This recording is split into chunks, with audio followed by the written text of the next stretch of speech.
नमस्ते बच्चों, मेरा नाम गोस्वामी हेमाली है और मैं आपकी हिंदी अध्यापिका हूँ from Saraswati group of education.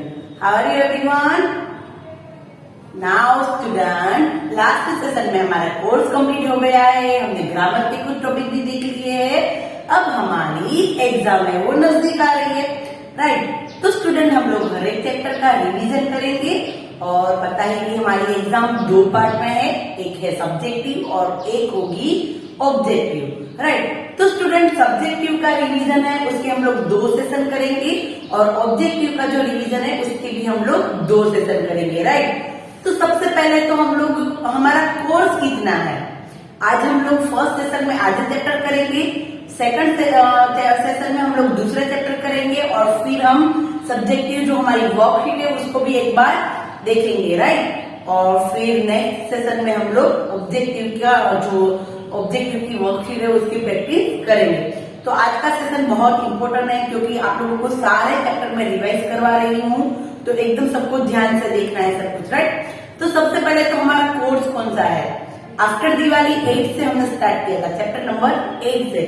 But हमें पता है कि सेम 1 का भी कोर्स इसमें इन्वॉल्व होता है, राइट? तो यहाँ पर चैप्टर नंबर 6 और चैप्टर नंबर 7, ओके?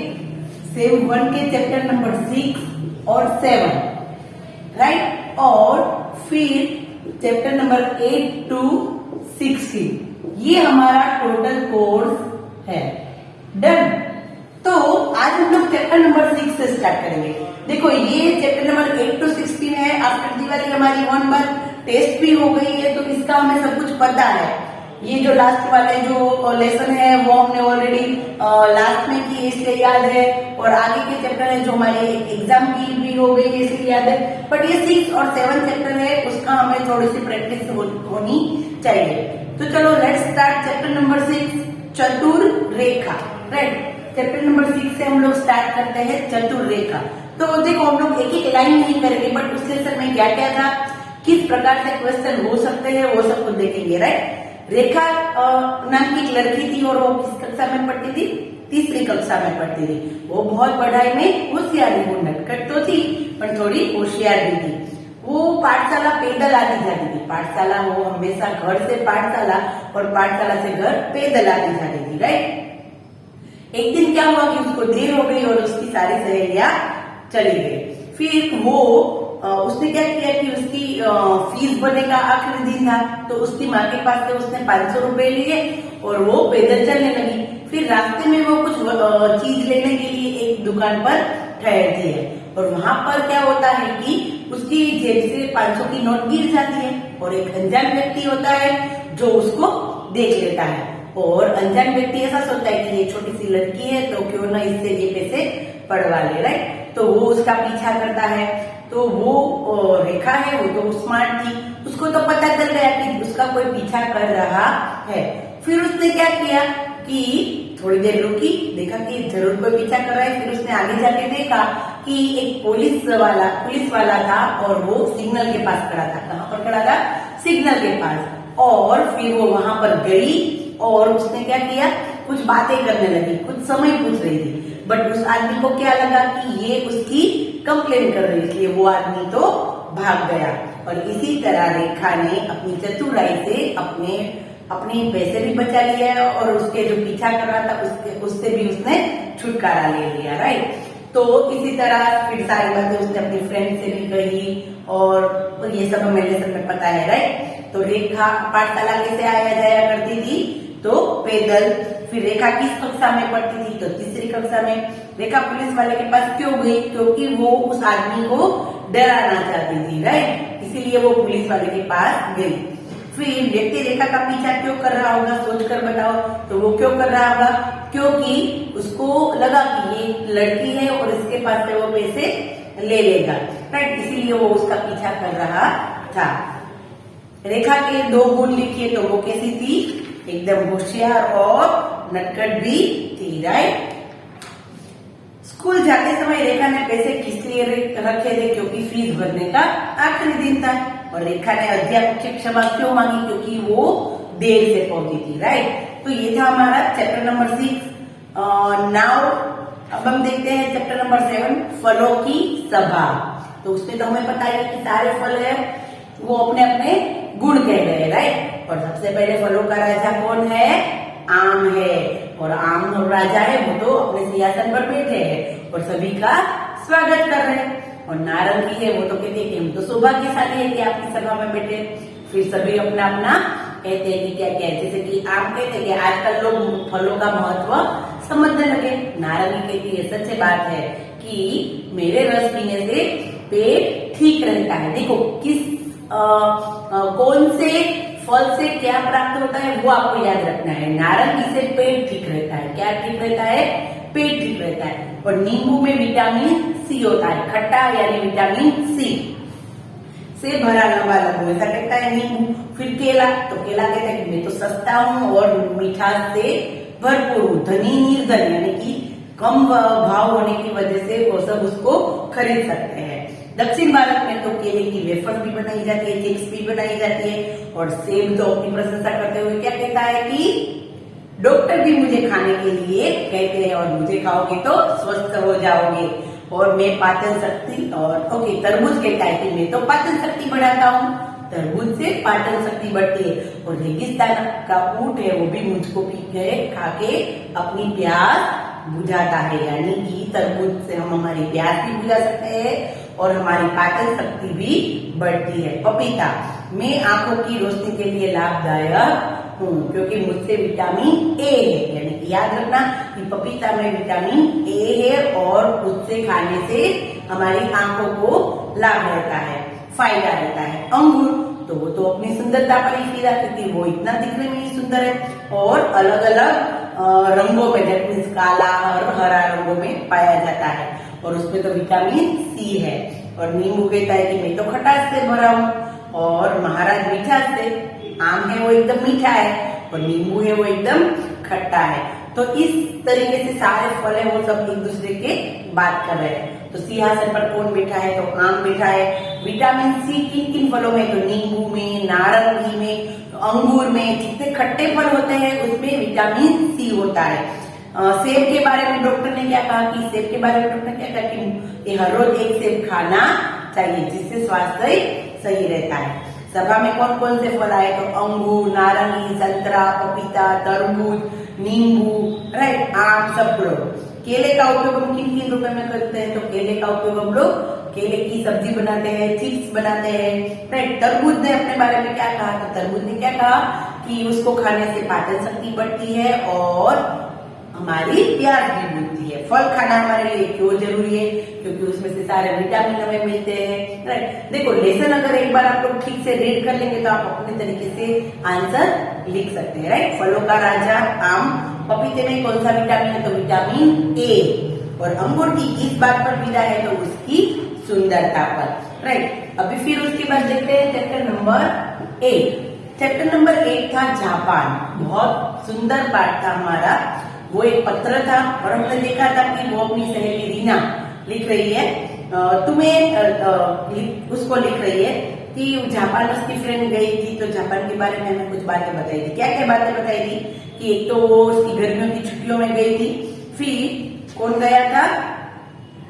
किसने लिखा था? अक्षिता ने, राइट। तो अक्षिता थी वो जापान के लिए घूमने और इसलिए वो अपनी सहेली रीना को पत्र लिख रही है। अक्षिता रीना को पत्र लिख रही है। फिर देखो जापान एक छोटा किंतु धनवान देश है, राइट। जापान एक तो छोटा देश है बट साथ है धनवान देश है।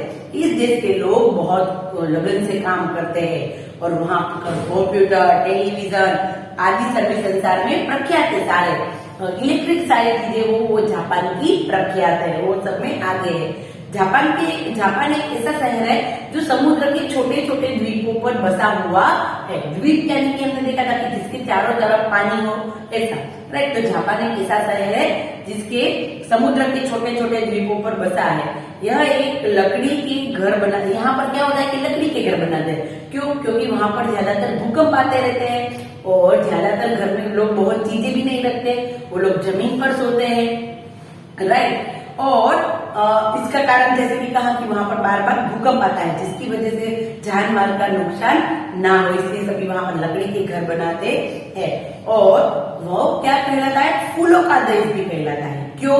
क्योंकि वहाँ के फूल वहाँ सबसे ज्यादा फूल सब लगाते हैं। देखो हमारी अध्यापिका ने बताया कि जापान फूलों का देश कहलाता है। यहाँ के लोगों को फूल बहुत पसंद है। वे घर के आसपास फूलों के पौधे अवश्य लगाते हैं। यहाँ चेरी उत्सव मनाया जाता है। कौन सा उत्सव? चेरी नामक एक पेड़ है और उसके ऊपर बहुत सुंदर फूल खिलते हैं और वहाँ पर एक चेरी उत्सव भी मनाया जाता है और वहाँ पर सभी अपने पोशाक पहनते हैं और उस पोशाक का नाम क्या है? किमोनोस। क्या है? किमोनोस। और उस त्योहार पर सभी एक पोशाक पहनते हैं, जैसे कि हमने पिक्चर्स में बताया था। इनके प्रिय खेल है बेसबॉल और सुमो। सुमो यानी कि कुश्ती है एक प्रकार की, राइट। जापान पर्वतों से घिरा एक सुंदर देश है। उसके आजू बाजू सुंदर सुंदर पर्वत भी है। टोक्यो इसकी राजधानी है, यानी कि जापान की राजधानी है टोक्यो। और येन यहाँ की मुद्रा, यानी कि जापान की राजधानी है टोक्यो और उसकी मुद्रा यानी कि उसकी जो पैसे होते हैं, जैसे कि हमारे पैसे है रुपये, वैसे उसकी जो पैसे है उसको येन कहते हैं और उसकी भाषा है जापानी। मैं तो कहूँगी कि जीवन में एक बार जापान जाना जरूर चाहिए, राइट। तो ये था जापान का चैप्टर कि यह पत्र किसने किसे लिखा? तो अक्षिता ने रीना को लिखा। उद्योग में जापान अन्य देशों से आगे क्यों है? क्योंकि वहाँ पर जो टेलीविजन, फ्रीज वो सब कुछ है, उसमें टेक्नोलॉजी में वो देश आगे है। जापान के लोग भूमि पर क्यों सोते हैं? क्योंकि वहाँ पर भूकंप बहुत आते रहते हैं और वहाँ पर लकड़ी के घर बने होते हैं, बहुत नुकसान ना हो इसलिए सभी लोग जमीन पर सोते हैं। अक्षिता गर्मी की छुट्टियों में जापान ही क्यों गई थी? क्योंकि उसकी विद्यालय से उसको ले जाया गया था। जापान में हल्के घर क्यों बनाए जाते हैं? क्योंकि वहाँ पर भूकंप आते रहते हैं। चेरी उत्सव की क्या विशेषता है कि चेरी नामक पेड़ पर एक सुंदर से फूल खिलते हैं और वहाँ पर चेरी उत्सव मनाया जाता है। प्राचीन त्योहार है उन लोगों का। जापान की राजधानी का नाम क्या है? तो ऑफकोर्स टोक्यो, राइट। टटामी क्या है? तो घास की बनी चटाई। घास की बनी चटाई होती है, उसको कहते हैं टटामी। जापान के लोगों का प्रिय खेल सुमो और बेसबॉल और जापान की मुद्रा येन, राइट। अभी ग्रामर के जो टॉपिक्स है वो हम लोग जब हमारे सब्जेक्टिव और ऑब्जेक्टिव पार्ट्स करेंगे हम पेपर, तब साथ साथ ग्रामर करते जाएंगे, राइट। फिर था चैप्टर नंबर 9, दादा दादी चुप क्यों रहते हैं, राइट। तो हमने देखा था कि पापा है वो ऑफिस जाते हैं, दफ्तर जाके आके थक के आराम करने लगते हैं। मम्मी है उसको विद्यालय से छुट्टी ही नहीं होती, आराम ही नहीं मिलता। और हम बच्चे क्या करते हैं? अपने स्कूल से आके अपने होमवर्क में डट जाते हैं और किसी को भी दादा दादी से बात करने के लिए टाइम है नहीं। तो हमें कभी भी ऐसा करना नहीं चाहिए। हमें उनका ख्याल रखना चाहिए, उनके साथ बातें करनी चाहिए, राइट। और लेकिन जो हुआ सो हुआ, जैसे कि इसमें कहा है कि जो भी हुआ अभी हम ऐसा नहीं करेंगे, हम दादा दादी के साथ बैठेंगे, बातें करेंगे, राइट। वो सब कुछ देखो, पापा दफ्तर से कब आते हैं? तो पापा दफ्तर से शाम को आते हैं। हम स्कूल से आकर क्या करते हैं? तो हम स्कूल से आकर होमवर्क करने में डट जाते हैं। हमें दादा दादी संग क्यों बैठना चाहिए? क्योंकि उसको अकेलापन महसूस ना हो, राइट। दफ्तर से आकर पापा आराम क्यों करते हैं? क्योंकि पापा दफ्तर से थक जाते हैं, इसलिए वो आराम करने लगते हैं। मम्मी क्या काम करती है? तो मम्मी विद्यालय में पढ़ाती है। दादा दादी क्यों चुप रहते हैं? क्योंकि घर में किसी के लिए उसके पास वक्त नहीं होता, राइट। नाउ चैप्टर नंबर 10, मेरा गांव। तो याद ही होगा आप लोगों को कि विवेक और भव्या दोनों भाई बहन हैं और वो लोग विदेश में रहते हैं, पर हर साल अपने रिश्तेदारों को मिलने वो भारत आते हैं। फिर उनके दादाजी थे, वो उन्हें गांव घुमाने ले जाते हैं। फिर गांव में जाके और वो कहाँ पर बैठते हैं? बैलगाड़ी में बैठते हैं और फिर वहां की पगडंडी वाला रास्ता, यानी कि जो गांव में ही पाया जाता है ऐसा कच्चा रास्ता, और वहां पर वो लोग सब कुछ देखते हैं। फिर बच्चों को तैरते हुए देखते हैं तो वो सोचते हैं कि इन बच्चों को किसने तैरना सिखाया होगा। तो फिर उसके दादाजी कहते हैं कि वो अपने आप सब कुछ सीखते हैं, उसको कोई सिखाने वाला होता नहीं है। फिर उन्होंने फसलें देखी, मटर, गाजर, टमाटर अपने हाथ से तोड़कर खाए। सचमुच वो लोग इतने खुश हो गए थे अपने इस गांव का दर्शन करके, राइट। उसके सवाल जवाब हम देख रहे थे। विवेक और भव्या कहाँ रहते थे? तो विदेश में रहते थे। रेलगाड़ी पर चढ़कर बच्चों का कैसा लगा? तो हमने ये देखा था कि बच्चों बस में नहीं गए थे, वो रेलगाड़ी में गए थे, क्योंकि रेलगाड़ी का एक अनुभव ही अलग होता है। गांव के बच्चों ने तैरना कहाँ सीखा? तो वो अपने आप तैरना सीखते हैं। दादाजी बच्चों को बैलगाड़ी से क्यों ले गए? क्योंकि वो उन्हें गांव का सारा आनंद देना चाहते थे, राइट। खेत में क्या क्या लगा था? तो खेत में मटर, गाजर, गेहूं, चावल की फसलें लगी थी। बच्चों को गांव क्यों अच्छा लगा? क्योंकि गांव में जो सब कुछ उन्होंने देखा, अपने हाथ से तोड़कर सब कुछ खाया, वो कहीं पर उसे शहर में मिलता नहीं है, राइट। विवेक और भोगिया हर वर्ष क्यों आते थे? क्योंकि वो अपने रिश्तेदारों से मिलने आते थे। घुमावदार पगडंडी वाला रास्ता कहाँ होता है? ऑफ कोर्स गांव में होता है, राइट। नाउ चैप्टर नंबर 11, ईमानदारी का फल। एकदम इजी लेसन। एक लकड़हारा था, स्टोरी है। लकड़हारा था, वो लकड़ी काट के अपना गुजरान चलाता था, राइट, घर चलाता था। एक दिन क्या हुआ, वो लकड़ी काट के अपने ऊपर गट्ठर लेके जा रहा था, नदी पार करके। बीच में नदी आती थी जंगल के बीच, तो उस गट्ठर के ऊपर एक कुल्हाड़ी थी, वो नीचे गिर जाती है। और फिर क्या होता है कि कुल्हाड़ी नीचे गिर जाती है और वो तो रोने लगता है, क्योंकि उसके पास तो ऐसे पैसे भी नहीं है ज्यादा कि वो वापस कुल्हाड़ी ले सके। और फिर क्या हुआ कि उसने क्या किया, फिर वो तो बैठा था और अचानक वहां से पानी में से जलपरी आती है और जलपरी उसको देख के सोने की कुल्हाड़ी दिखाती है, तो वो कहते नहीं ये कुल्हाड़ी मेरी नहीं है। फिर चांदी की कुल्हाड़ी दिखाती है, तो ये भी वो मना करता है कि नहीं ये कुल्हाड़ी मेरी नहीं। और जैसे ही वो अपनी लोहे की कुल्हाड़ी दिखाती है जलपरी, वैसे ही वो एकदम खुश हो जाता है और नाचने लगता है, राइट। और देखो उसकी जगह कोई और व्यक्ति होता तो वो सोने की कुल्हाड़ी ले लेता, पर ये जो लकड़हारा था वो एकदम ईमानदार था, उसको तो अपनी ही कुल्हाड़ी चाहिए थी। और जलपरी ने इस खुशी की वजह से उसको तीनों की तीनों कुल्हाड़ियां दे दी। लकड़हारा अपना गुजारा कैसे चलाता था? तो लकड़हारा अपना गुजारा कैसे चलाता था? लकड़ी काट के, राइट, और उसको बेच के। लकड़हारे की कुल्हाड़ी नदी में कैसे गिर गई? उसके पैर लड़खड़ाए, वो नदी पार कर रहा था और पुल पर उसके पैर लड़खड़ाए और उसकी कुल्हाड़ी नीचे गिर गई। लकड़हारे ने सोने और चांदी की कुल्हाड़ी लेने को क्यों इनकार किया?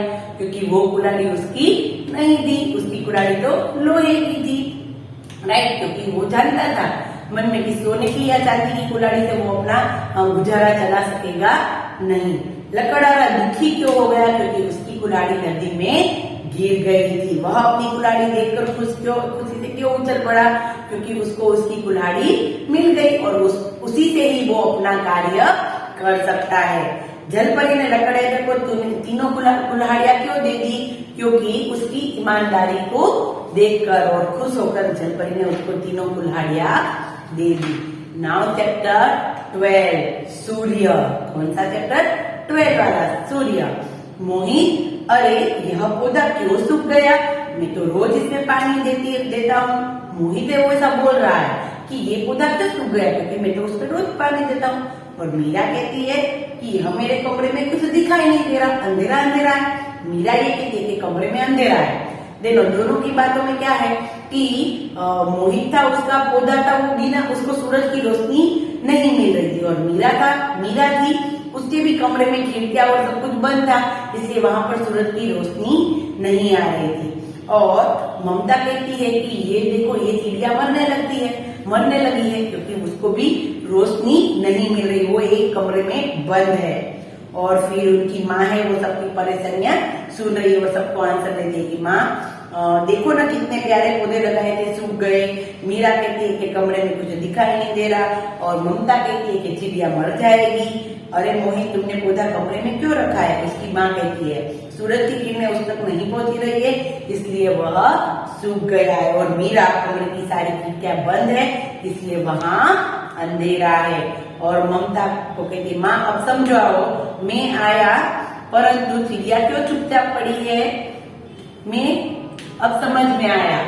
और ममता क्या कहती थी? अब समझ में आया कि ये चिड़िया क्यों चुपचाप पड़ी है, राइट, क्योंकि उसको गर्मी लगती है, गर्मी भी चाहिए।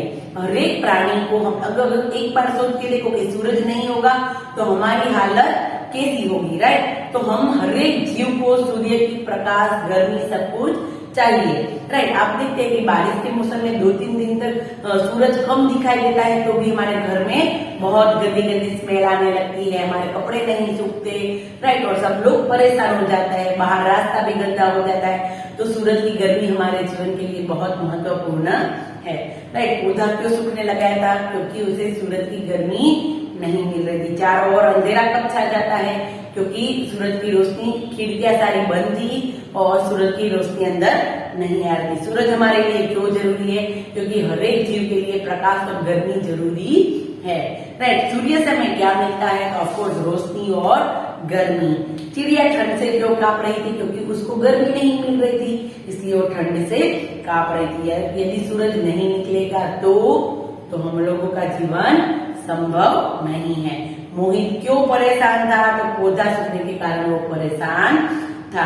कमरे में अंधेरा क्यों था? तो खिड़कियां बंद थी। और सूर्य की रोशनी धरती पर कितनी देर में पहुंचती है? तो 8 मिनट में। सूर्य की रोशनी धरती पर पहुंचने में 8 मिनट लगाती है, राइट। तो स्टूडेंट यहाँ पर चैप्टर नंबर 13, 14, 15 और 16 हम लोग नेक्स्ट सेशन में करेंगे। और साथ साथ हम लोग हमारी सब्जेक्टिव की जो पेपर है, वर्कशीट है, उसको भी एक बार देख लेते हैं। चैप्टर 13 देख लेते हैं अभी हम लोग, फिर चैप्टर 14 से देखेंगे, राइट। चैप्टर 13 देखते हैं। वीर जवाहर हिंद देश का उज्जवल एक सितारा था, सभी देश के बच्चों को वह प्राणों से भी प्यारा था। हमें पता है कि इस लेसन में पंडित जवाहरलाल नेहरू के बारे में बताया गया है और वो हमारे वीर थे और वो हमारे हिंद देश के एक वीर थे। जैसे कि एक सितारा आसमान में कैसे चमकता है, उसी तरह वो हमारे देश के लिए एक चमकता हुआ सितारा है। उसके जैसा धीर और शांति वाला यहाँ पर कोई भी दूसरा नहीं है। आजादी पाने के लिए उन्होंने हमारे लिए अंग्रेजों के सामने बहुत जूझे हैं, बहुत लड़े हैं और उसकी जो पूरी गाथा है वो हमेशा अमर रहेगी।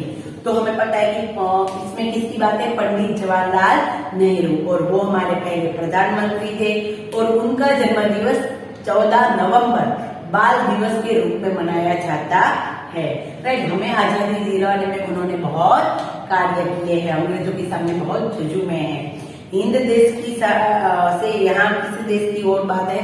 तो यहाँ पर हमारे भारत देश की ओर बात है। शांति की दूत का क्या अर्थ? यानी कि धीर शांति से सारी बातें वो सुलझा देते थे, राइट। बच्चों के प्रिय चाचा का पूरा नाम पंडित जवाहरलाल नेहरू था, राइट। नाउ स्टूडेंट अभी हम लोग नेक्स्ट सेशन में चैप्टर नंबर 14 to 16 और हमारी सब्जेक्टिव की पेपर